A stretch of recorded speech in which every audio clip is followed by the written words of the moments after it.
Meus irmãos, a paz do Senhor, é um prazer, uma alegria muito grande estar mais uma vez juntos aqui no canal do pastor Edivaldo Bueno e nós vamos estar juntos falando e comentando a lição de número 9, do dia 4/3/2008.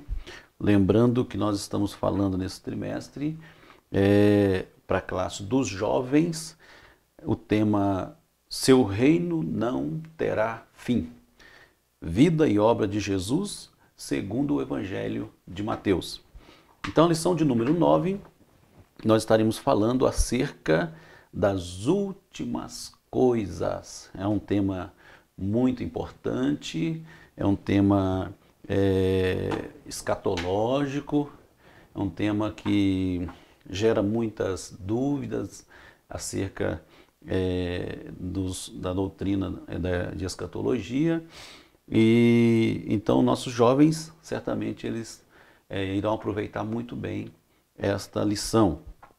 Lembrando a vocês que é muito importante que todo o professor, especialmente os professores, se dediquem bastante acerca desses assuntos, pois trata-se de um assunto, como eu disse, ele é extremamente pesquisado, extremamente polêmico, e os nossos jovens certamente têm muita dúvida ou muitas dúvidas acerca desse tema, tá? O texto áureo do dia: e estando assentado no Monte das Oliveiras, chegaram-se a ele os seus discípulos, em particular, dizendo: dize-nos quando serão estas coisas, e que sinal haverá da tua vinda e do fim do mundo? Está lá em Mateus, capítulo 24, e o versículo 3. A leitura bíblica, o texto bíblico dessa lição está também no capítulo 24, os versículos 1 ao 4, depois o versículo de número 37, 45, 46, e o capítulo 25, versículos 1, 2, 14, 15 e 31 ao 33. É muito importante que você tenha lido, pesquisado esse capítulo, ou esses capítulos, né, o 24 e o 25 do Evangelho de Mateus, e que também tenha um conhecimento básico de escatologia. Na lição de número 9, nós vamos estar falando aí sobre essa abordagem de Jesus sobre as últimas coisas, tá?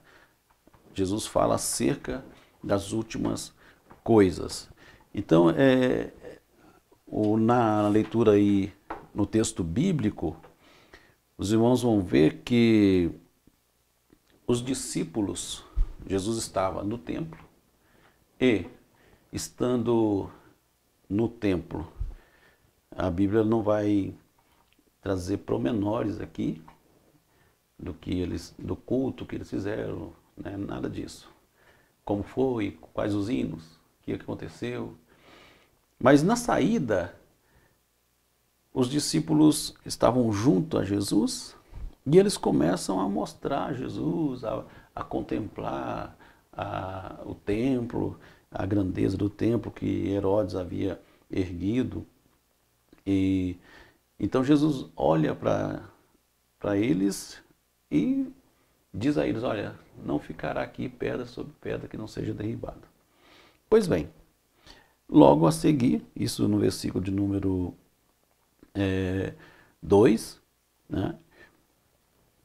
No versículo 2, encerra o assunto relacionado ao templo. Eles estavam lá no templo e a conversa do templo, daquele momento que eles estavam no templo, encerra-se no versículo 2. O versículo 3 vai começar dizendo a respeito desse mesmo assunto, porém já em outro lugar. Então notem, eles estão no templo, Jesus responde eles acerca desse assunto escatológico, Jesus fala para eles sobre esse tema, e os discípulos agora, lá no Monte das Oliveiras, eles já estão lá no Monte das Oliveiras, já saíram daquele local onde estavam, e o assunto continua lá no Monte das Oliveiras. E a pergunta é, quando? Porque todos nós, e principalmente a classe dos jovens, quando a gente fala de escatologia bíblica, todos nós temos interesse, todo homem tem um grande interesse pelo futuro, pelas coisas que vão acontecer, principalmente o jovem que tem a vida inteira pela frente. E se tratando de escatologia bíblica, todos nós temos desejo de conhecer, de saber sobre as últimas coisas. E vale a pena lembrar que na cabeça dos jovens tem muitas perguntas, o professor tem que tomar muito cuidado quando vai falar desse assunto, porque você pode se desviar do assunto principal e não conseguir terminar a sua aula, a aula proposta pela lição. Então você tem que tomar muito cuidado, ter a participação da classe, porém tomar cuidado para não desviar do foco, porque tratando de escatologia, principalmente jovens, eu volto a dizer, tem muita curiosidade, muitas perguntas, né? E é bom que você apresente o principal objetivo da lição, tá? Mas vejam bem, os discípulos, eles estavam preocupados em relação ao futuro. Quando essas coisas acontecerão? Então, nós temos aí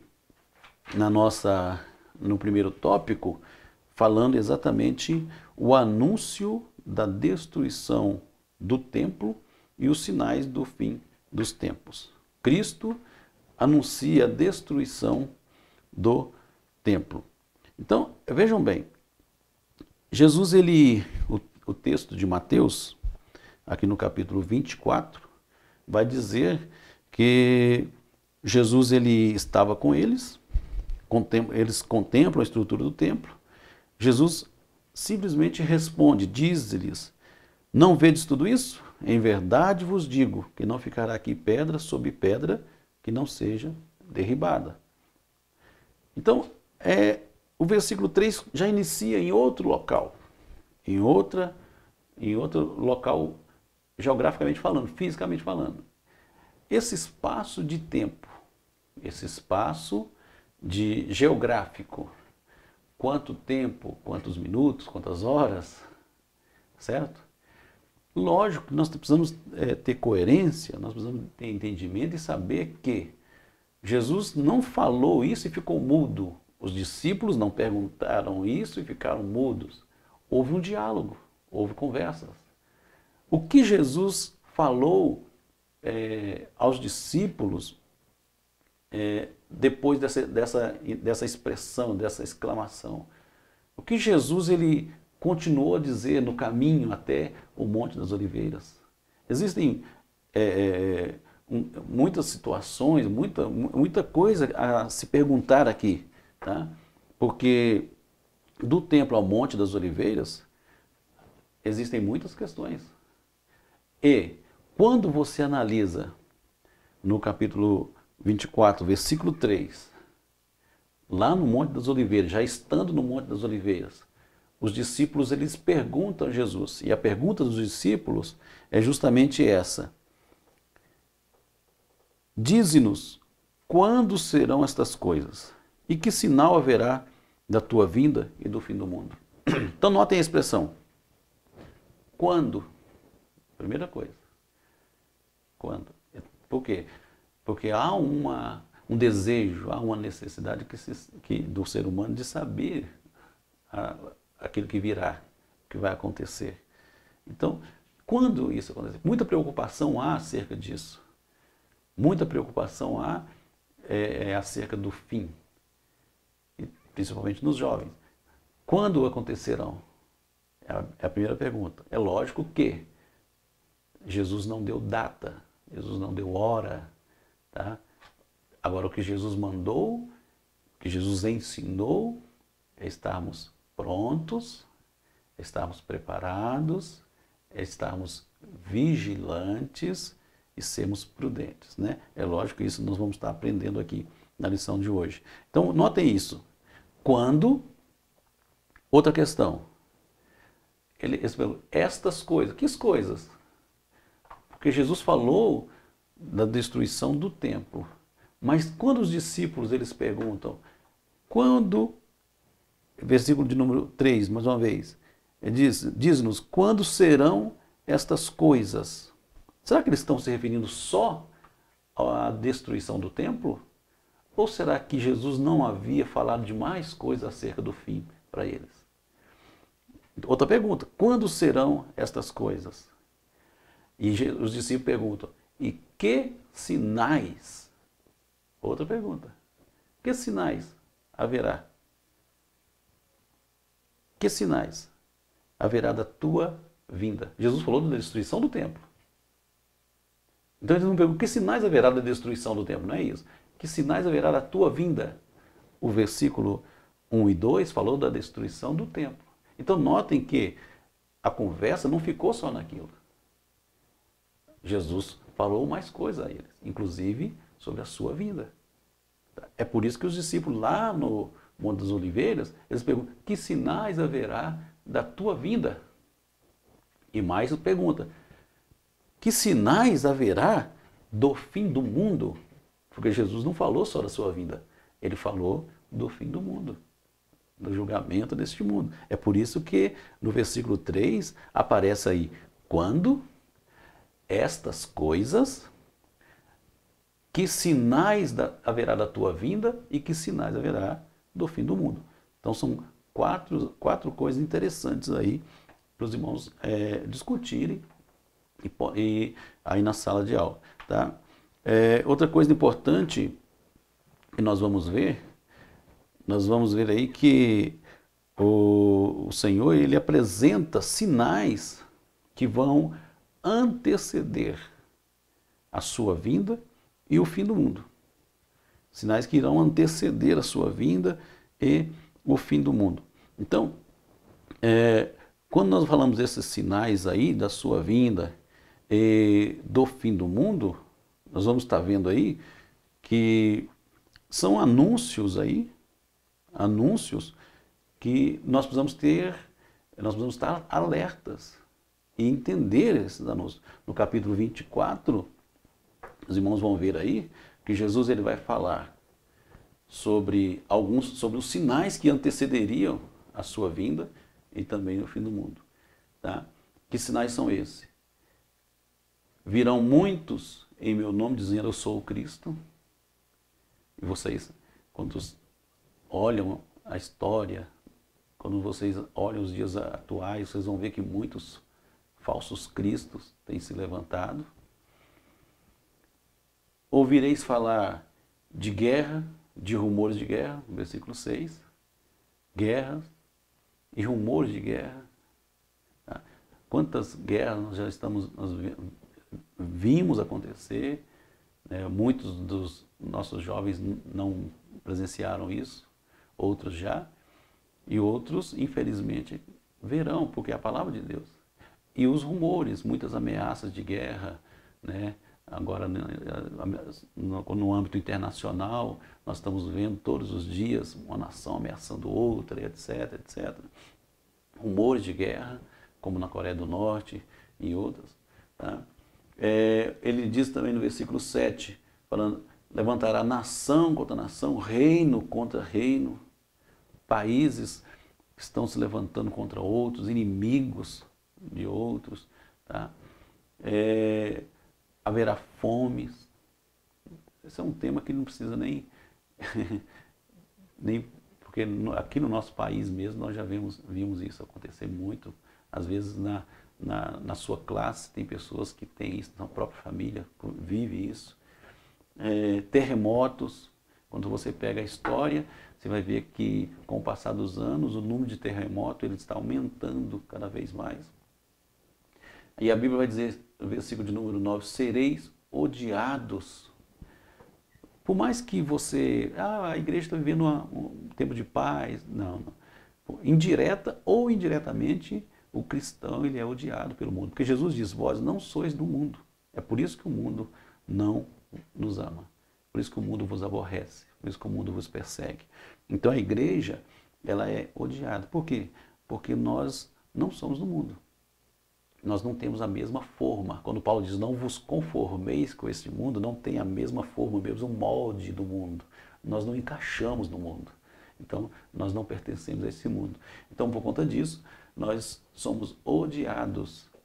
A igreja, ela é esculachada, às vezes, em programas de televisão, o crente, de modo indireto, perseguido. Em alguns países, perseguidos até a morte. Enfim, isso são sinais. Outra coisa está no versículo 11. Levantar-se-ão muitos falsos profetas, dizendo Senhor, Senhor, mas na realidade não tem Deus. Estão falando do nome de Deus, mas são mentirosos, iludindo as pessoas com falsas promessas, com um evangelho barato, prometendo isso e aquilo, e as pessoas não recebem nada, falsos profetas. Outra coisa está no versículo de número 12, e por se multiplicar a iniquidade, o amor de muitos esfriará. Há um esfriamento do amor muito grande acontecendo, e isso é cumprimento da palavra do Senhor, como sinais que antecederiam a sua vinda. Tá? E o evangelho do reino será pregado por todo o mundo. Todo mundo. Então, Jesus ele fala desses sinais que antecederiam, preparando os discípulos para que eles entendessem que a destruição do templo, ela seria não naqueles dias ali, mas num tempo vindouro, e que a sua vinda e o fim do mundo também seria precedido por sinais, sinais que nós lemos aqui. Tá? Em relação à destruição do templo, isso ocorreu no ano 70, depois de Cristo. Tá? Então notem que quando Jesus vem ao mundo, começa 1, 2, 3, a sequência. Né?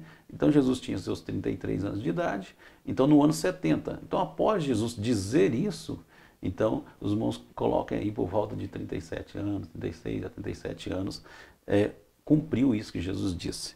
Tá? No ano 70 depois de Cristo, quando o general Tito, com o exército romano, invadiu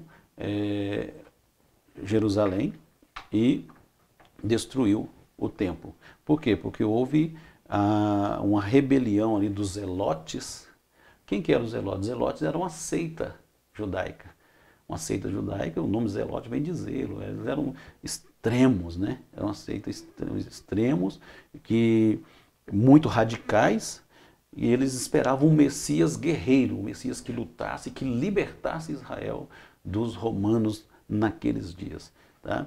Inclusive, entre os discípulos de Jesus, no Evangelho de Mateus, capítulo 3, versículo 18, nós vamos ver lá que existe um discípulo de Jesus chamado Simão o Zelote. Ele era conhecido como Simão o Zelote.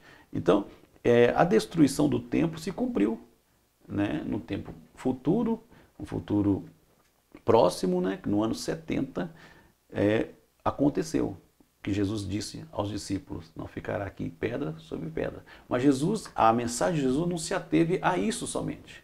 Mas Jesus falou da sua vinda e do fim do mundo. E haveria sinais que precederiam esses acontecimentos. Tá? Que nós citamos aqui. Então aí no tópico de número 1, continua aí no segundo subtópico, falando dos princípios das dores, os sinais dos tempos, e nós falamos aqui aos irmãos sobre isso, e é importante que se diga em sala de aula. E depois, no terceiro subtópico, a necessidade de vigilância. Necessidade de vigilância. Vigilância, estar atento, né? Ou seja, a pessoa que está ali cuidando para que não seja pego de surpresa, está vigilante, está atento. Tá? Jesus compara ou comparar a sua vinda com os dias de Noé. Os dias de Noé. Então notem que ele vai mostrar aí, assim como nos dias de Noé. assim será a vinda do Filho do Homem. Por que nos dias de Noé? E por que ele compara? É engraçado que a pergunta é o futuro, quando acontecerá? Jesus pega algo lá do passado, que já havia acontecido, para esclarecer o que vai acontecer. Então ele pega os dias de Noé. Por que nos dias de Noé?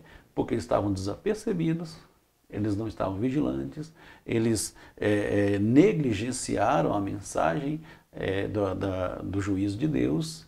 Então, ele pega esses dias, quando esse povo eles não ouviram, não deram ouvido à mensagem, eles negligenciaram a mensagem e não se prepararam, não estavam prontos, não estavam preparados e não vigiaram. E por conta disso, eles foram pegos de surpresa, e não houve mais chance para eles. Então, nós estamos vendo aí que há uma grande necessidade de vigilância, de estarmos atentos, de estarmos vigilantes para esses acontecimentos, porque Jesus ele dá certeza de que isso acontecerá. Cabe a nós estarmos então vigilantes. Outra coisa importante que Jesus ele vai usar aí dois grupos. O evangelista Mateus ele apresenta aí dois grupos. Esses dois grupos, durante toda a lição, e tanto nesses dois capítulos aqui do texto, da inicial que nós lemos, que vocês vão ler na leitura bíblica em classe aí, esses dois grupos estão ali. Eles aparecem aqui como o servo, um grupo aparece como servo fiel, depois esse mesmo grupo ele vai aparecer como aquele servo que está atento, vigilante, né? O servo é atento, aquele servo que está preocupado, vigilante, né? As virgens prudentes, 5 virgens prudentes. Também ele vai aparecer como aqueles 2 servos que recebeu o talento, que um recebeu 2 e o outro recebeu os 5 talentos. E todos eles granjeou e conseguiu 100% a mais. Tá? Vai aparecer nesse grupo. E também, terminando, vai aparecer como ovelhas. Ovelhas. Tá? Esse é o grupo considerado como o servo, o bom servo, o servo fiel, aqueles que hão de herdar o reino. E o segundo grupo, qual é o segundo grupo? Ele falou do servo bom. O segundo grupo vai aparecer o servo mau. O servo mau, falou das 5 virgens prudentes, tem 5 virgens imprudentes, ou loucas, nécias. Tem aquele que granjeou, aqueles que granjearam, que dobraram aquilo que recebeu dos talentos, mas também tem aquele que não granjeou nada, escondeu os talentos também. Então esse aí faz parte desse segundo grupo.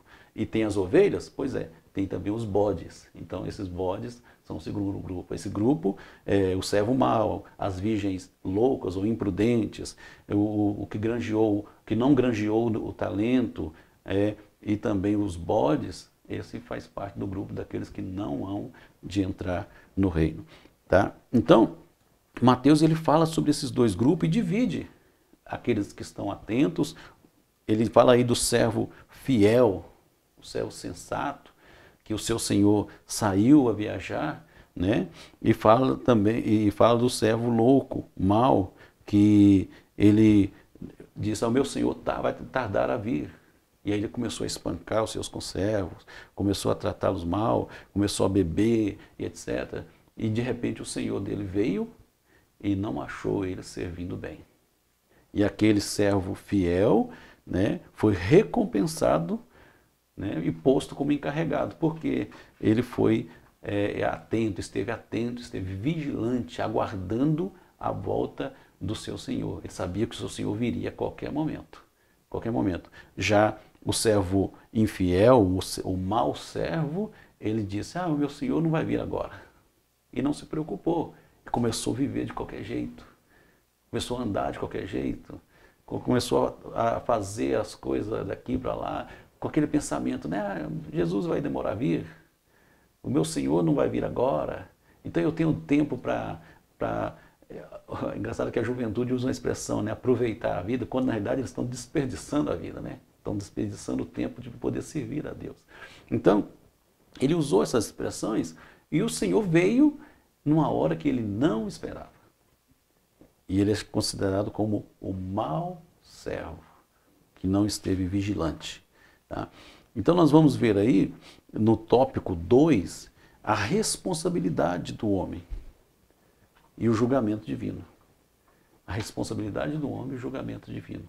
Todos nós precisamos estar atentos, porque nós seremos julgados pelas nossas escolhas. As nossas escolhas. E o Senhor, e cada escolha nossa, nós precisamos entender que as nossas escolhas, elas trazem responsabilidades. E nós que fomos chamados, precisamos entender a responsabilidade da nossa chamada.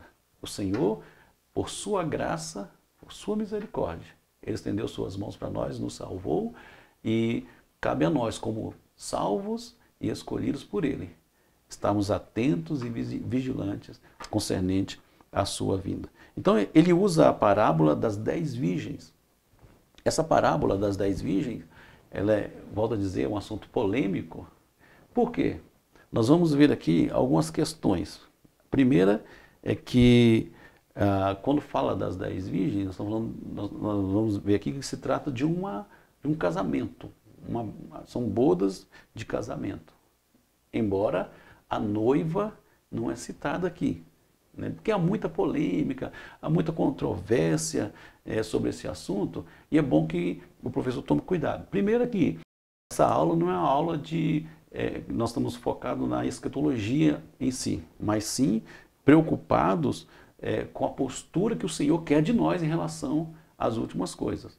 Tá? Então, talvez você vai se deparar com algum aluno que tem, o pastor de onde eu vim ensinou isso e isso, a igreja de onde eu vim ensinou isso e isso, eu li isso na internet. Então, tome muito cuidado para que a sua aula não se atenha a conversas vãs sobre esse assunto.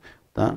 Mas, primeira coisa, que a parábola, ela vai se dar em torno de um casamento. Um casamento. Primeiro, o casamento... Aqui, a primeira dificuldade é justamente essa, que o casamento da Palestina, também naqueles dias, existia vários modelos de casamento. Havia alguns modelos de casamento. E alguns modelos, a noiva, ela ia com a equipe com ela, e nessa equipe tinha suas damas, né, suas acompanhantes, que eram virgens também, e que a acompanhavam até a casa do noivo. Outro modelo fazia o inverso, que é também um modelo aqui apresentado na lição. Tá? Que o noivo vinha com a sua equipe, com seus amigos, com seus companheiros, eles vinham e iam à casa da noiva. E lá na casa da noiva, a noiva estava já acompanhada das suas damas, das suas amigas, virgens também, que dali seguiam juntos para o local apropriado para a festa. Tá? Outro ensino é que o noivo vinha da sua casa com a sua caravana, e num lugar específico ficavam as virgens, que seriam as damas que acompanhariam o noivo até a casa da noiva. E elas, logicamente, por se tratar desse horário, do horário que seria a noite, né? Então, fariam lá uma procissão, um cortejo festivo, e precisavam de lâmpadas. Lâmpadas que também não se sabe ao certo se eram tochas ou eram lamparinas. Né? O fato é que usavam o azeite, tanto uma quanto a outra. E dali seguiam até a noiva, e dali partiam para o local do casamento. Outra hipótese também é que, após essa festa, o noivo ele traria a noiva à sua casa, acompanhado dessas virgens. Tá? Então tem muitas hipóteses aqui, mas esse não é o assunto principal. Nós não temos que nos preocupar com isso. Nós temos que nos preocupar com o assunto principal, que são fatores que precisam ser analisados aqui. Por exemplo, o fator da demora Porque a Bíblia vai falar aí sobre a demora.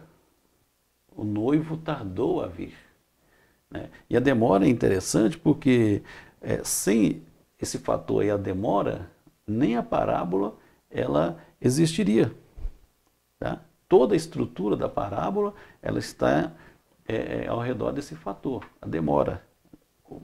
O noivo ele tardou a vir, tá? Então, sem a demora, as virgens não adormeceriam. Sem a demora, elas não adormeceriam. Sem a demora, também não ia se destacar as virgens prudentes e as virgens loucas. Foi o fator demora que fez com que essa situação acontecesse. Tá? Então, se não houvesse demora, não teria virgens loucas e virgens prudentes, porque todas elas entrariam na boda. Então, o fator demora é muito importante nessa parábola, tá? Porque ela aponta isso. Tá? Outra questão interessante, o fato de aparecer essa expressão demora, tardou, isso não quer dizer que Jesus ele vai tardar a vir. Tá? O que existe, nós precisamos entender que essa é uma questão, preocupação nossa. Não somos nós que entendemos como demora, para facilitar a compreensão. Somos nós que entendemos como demora. Tá? Mas nós temos que entender que as coisas do Senhor, elas acontecem sempre dentro do tempo correto, dentro do tempo certo. O Senhor não tarda, o Senhor ele não chega atrasado. Deus sempre age da maneira correta. Tá? Existe uma ansiedade teológica acerca disso, e somos nós que preocupamos. Mas Jesus ele sempre vem no tempo certo. O fato do noivo tardar aqui, porque está usando um fato terreno, um casamento, né? Então existia, por exemplo, o fator de muitos presentes, e por conta desses muitos presentes que o noivo ia receber, ele acabava atrasando, era comum acontecer. Também outro fator, havia um contrato que se assinava entre ambas as partes, né, das famílias, e esse contrato era discutido, e às vezes alguns itens desse contrato demoravam para serem solucionados e chegarem num acordo, entendeu? Então, a questão desse contrato também atrasava muito, né? Então, o fato é que, quando chegava ao consenso lá entre as famílias, então saía para as bodas, tá? Então, só que o noivo demorou, teve esse atraso. E o atraso foi um fator determinante aqui para que se distinguisse as virgens prudentes das imprudentes. Foi um fator determinante para que elas adormecessem. Tá? Então é muito importante essa questão da demora aqui nesse texto, porque foi através dessa demora que as lâmpadas também se apagaram. Então, como nós estamos lidando com a vinda do Senhor? Né? Porque aqueles que imaginam que está demorando, então devemos estar atentos todo momento e preparados. Esta é a grande questão. Diante de tudo isso, nós devemos estar preparados. O fato também de nessa parábola elas terem adormecido, tá? Tanto as virgens prudentes quanto a imprudentes, então adormecer aqui não tem nenhuma conotação negativa. Por quê? Porque tanto as virgens prudentes quanto as imprudentes adormeceram. Então esse não é um fator negativo. Por quê? Por causa da questão do horário. Então o noivo demorou a vir e elas adormeceram todas. O problema é que umas adormeceram estando preparadas e outras adormeceram não estando preparadas. Então, o fator adormecer não é o fator negativo. Tá? O fator o que complicou aqui foi a prontidão. Elas não estavam prontas para a demora. Elas não estavam prontas se caso o noivo demorasse. Elas não se preocuparam. Elas não deram valor a essa questão. Tá? Então isso causou prejuízo para elas. A outra questão importante que há pergunta sobre isso. Poxa, se eram irmãs, se eram todas virgens, se eram todas amigas da noiva, então por que uma não passou o azeite para a outra? Então, primeiro, se passasse um azeite para a outra, poderia ser o caso de que todas ficassem sem entrar na boda. E depois isso mostra a questão do livre-arbítrio. A salvação ela é individual, não tem como eu salvar o irmão da situação que é complicada. Não tem como eu, através de mim, o irmão ser salvo. Não. Jesus vai tratar com cada um de nós as nossas responsabilidades, cada um de nós temos que tratar com o Senhor. É individual. Entendeu? É o livre-arbítrio, tá? Fruto do livre-arbítrio, e cada um, de acordo com as suas decisões, cada decisão trará responsabilidade. E o Senhor tratará individualmente com cada um de nós. Então não tem como eu solucionar o problema do irmão, para o irmão não ter que tratar com o Senhor depois. Não tem jeito. Cada um de nós teremos que tratar com o Senhor as nossas responsabilidades. Então, a parábola dessas 10 virgens, 5 prudentes e 5 loucas, nos chama a atenção para isso, para a prontidão, estarmos atentos para a vinda do noivo. Nós, como igreja do Senhor, devemos estar preparados para esse grande dia. Nós não sabemos ao dia, não sabemos a hora, não sabemos qual momento que o noivo virá, mas nós devemos estar preparados. Devemos estar com azeite de sobra. Devemos estar prontos para esse grande dia, para nós nos encontrarmos com o Senhor. Esta é a grande importância dessa parábola. Por quê? Porque o Senhor está chamando a atenção dos discípulos justamente para a vigilância, para estarem atentos e entenderem que nossas decisões trarão responsabilidades e nós seremos julgados por elas. Então devemos estar atentos para esse grande dia. Então Jesus fala aí sobre a responsabilidade do homem e o julgamento divino. Nós estamos vendo sobre isso daí. Tá? Também vai falar aí sobre a parábola dos 10 talentos. 10 talentos. Tá? Então, quando fala dos 10 talentos, os irmãos vão ver que a um foi dado 5, e ele granjeou, e quando o Senhor veio, ele apresentou 10.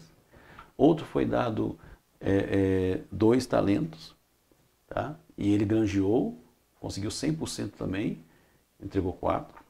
E a outro foi dado 1. E a esse que foi dado 1, ele foi considerado mau servo. O capítulo de número 25, né, vai falar sobre isso, tá? Versículo 14 e a seguir. Então, ele foi lá e não granjeou, ele escondeu na terra o talento. Ele disse: Senhor, toma aqui o que é teu. Eu escondi na terra.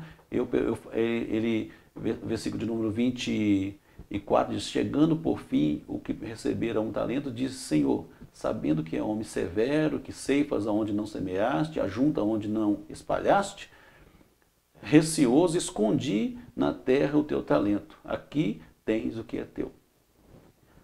Aí a Bíblia vai dizer: respondeu-lhe, porém, o Senhor: servo mau e negligente. Sabias que ceifo onde não semeei e ajunto onde não espalhei? Cumpria, portanto, que entregasse o meu dinheiro aos banqueiros, né? Para quê? Para que você me entregasse, me devolvesse com juros aquilo que é meu. Mas ele não fez. Então foi considerado um servo mau, um servo negligente, né? Negligente. Então, quando você lê o versículo de número 26 desse texto, a gente vai ver, olha, Jesus falou: servo mau e negligente. Algumas traduções vai trazer até a palavra aí imprudente também, porque o assunto fala da imprudência. Tá? Ele sabia da responsabilidade. Ele sabia da sua responsabilidade. Ele tinha consciência da sua responsabilidade. Mas ele não tratou isso como devia tratar. Ele não deu devido respeito, a devida atenção, mesmo conhecendo o seu Senhor. Ele não tratou como devia tratar. esse assunto. Tá? Por isso ele é considerado mau e negligente servo. Nós vemos aí a imprudência desse servo, a negligência desse servo. E ele, sabe aqueles jovens que são críticos, né? Eles criticam tudo, né, na igreja. Criticam, acho isso. Sempre tem uma crítica, e a crítica construtiva, ela é boa. A crítica construtiva, ela acrescenta, ela nos ajuda. Ajuda o professor, ajuda o líder, enfim. Mas a crítica destrutiva, não, tem pessoas que só têm uma crítica destrutiva. Nada na igreja é bom, nada funciona, nada dá certo. E ela só tem palavra de crítica destrutiva. E esse servo era assim. Então ele não conseguia entender que se ele levasse o talento para os banqueiros, ele ia conseguir juro. Não, o meu senhor vai vir e ele vai cobrar o que é seu, ele é um senhor assim, ele é um senhor assim. E ele só via coisa ruim do seu senhor. Então ele, eu vou guardar e devolvo para ele e pronto, acabou. E e fica assim, fica por isso. Entendeu? Então ele tratou dessa forma, com esse senso crítico errado. E ele foi considerado como um servo inútil, não serve para nada, não acrescenta nada. É um servo que não acrescenta nada, que não traz melhoras, que não faz funcionar, que não traz crescimento. Um servo inútil. O que eu dei para ele, ele me devolveu. Então não serviu de nada dar o talento para ele. Que o Senhor nos guarde disso, que nós sejamos servos úteis na obra do Senhor. Que aquilo que o Senhor nos deu, que nós possamos aumentar, que nós possamos fazer crescer e multiplicar. Tá? É isso que o Senhor espera de nós na sua vinda. Que Ele nos encontre servindo assim, de maneira útil. Sejamos servos bons, que o Senhor possa nos recompensar por isso. E também vai terminar aí falando a vinda do Filho do Homem em sua glória. Outra coisa interessante, e para nós encerrarmos aqui, nossa rápida meditação aqui, espero que acrescente aos irmãos, a vinda do Filho do Homem. Mateus vai falar da vinda de Jesus em glória. Outra coisa interessante é que é bom que se fale na classe que a segunda vinda de Jesus, ela se dará em duas fases distintas. Primeiro, o arrebatamento da igreja, quando Jesus virá, ele virá numa hora que ninguém espera. Essa hora, baseado na lição, no capítulo 24 e 25, ela pode ser numa hora anterior àquela que está prevista, como é o caso do servo mau e do servo prudente, que foi tratado no capítulo 24, do servo bom e o servo mau, né? Ele falou, meu senhor vai vir tarde, né? Ele não está na hora dele vir ainda, e de repente o Senhor chegou antes. Ele não esperava por essa.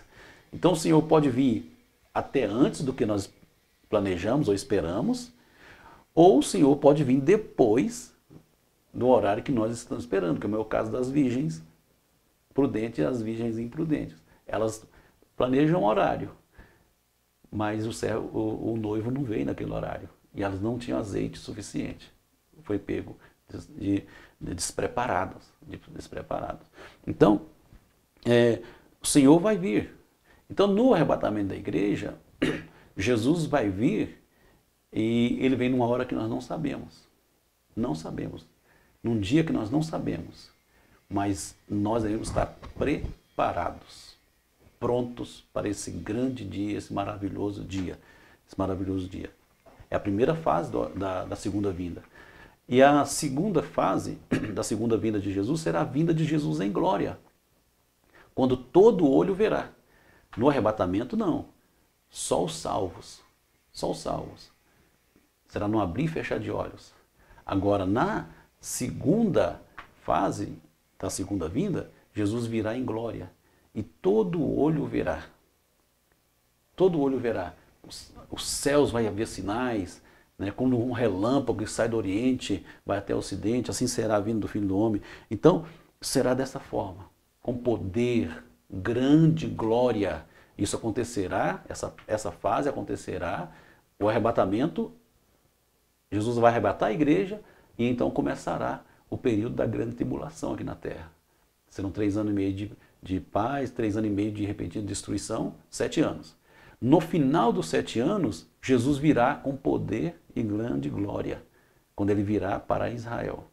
Quando ele descerá e a igreja descerá com ele. A igreja que estará no céu, que participou das bodas do Cordeiro, que participou do tribunal de Cristo, foi galardoada, foi presenteada. Então a igreja agora descerá com Cristo. E essa volta de Jesus é chamado como a vinda de Jesus com poder e grande glória. Quando todo olho vai ver, todos o verão, todos contemplarão a glória do grande Deus e nosso Senhor Jesus Cristo. Então, Mateus fala sobre isso, e o fato é que Jesus quer despertar nos seus discípulos que eles estejam atentos, prontos para esse dia. Porque quando Jesus vir, ele vai separar as ovelhas dos bodes. As ovelhas, aqueles que pela fé entregaram sua vida a Cristo. Jesus vai separar esses dois grupos. Os dois grupos serão separados. Então, não haverá chance mais. Então, cabe a nós hoje a estarmos prontos, vigilantes, estarmos atentos, preparados. Estamos prontos porque Jesus virá. O nosso Senhor voltará. E Ele espera que eu e você, que cada um de nós, na sua vinda, estejamos o aguardando, estejamos prontos para recebê-lo, para que ele possa nos levar para si, para toda a eternidade. Que Deus em Cristo te abençoe, que o Senhor em Cristo nos ajude a cada dia, que a mão de Deus continue sobre a sua vida. Deus abençoe a todos, a paz do Senhor, e continue ligados aqui no canal do pastor Edivaldo Bueno. Deus abençoe.